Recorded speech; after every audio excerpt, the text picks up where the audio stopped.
তোমাদেরকে জানাই শুভ রাখি পূর্ণিমার অনেক অনেক শুভেচ্ছা। তো আমার বোন আমাদের বাড়িতে এসেছে। তো আমরা তো যেহেতু দুই বোন, আমাদের তো ভাই নেই, তাই আমার বোনের খুব ইচ্ছা যে ও কাউকে রাখি পরাবে। আর সেজন্য ও এবার ওর জামাইবাবুকেই রাখি পরালো। জামাইবাবু মানেই তো দাদার জায়গায় হয়। তো সেই জন্য ওর খুব ইচ্ছা। বললাম ঠিক আছে, তুই তাহলে এবার রাখি পরিয়ে দে তো জামাইবাবুকে। ঠিক আছে, রাখি পরিয়ে তারপরে তো মিষ্টিমুখ করতেই হয়। যে শালি জামাইবাবুকে মিষ্টিমুখ করিয়ে দিচ্ছে।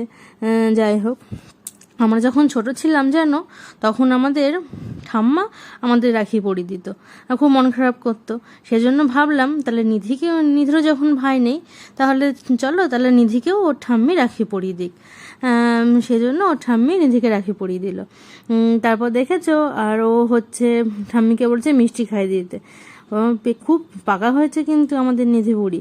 যাই হোক, এবার ও খাই দেবে ঠাম্মিকে, যেহেতু ঠাম্মি ওকে খাই দিয়েছে। যাই হোক, এই করে আজকের দিনটা খুব সুন্দরভাবে আমাদের কাটলো। পরিবারের সাথে হাসি খুশিভাবেই আমাদের দিনটা কেটে গেল। যাই হোক, তোমরা সকলে ভালো থেকো, সুস্থ থেকো। আর ভিডিওটি ভালো লেগে থাকলে অবশ্যই একটা লাইক, কমেন্ট, শেয়ার করে দিও। টাটা।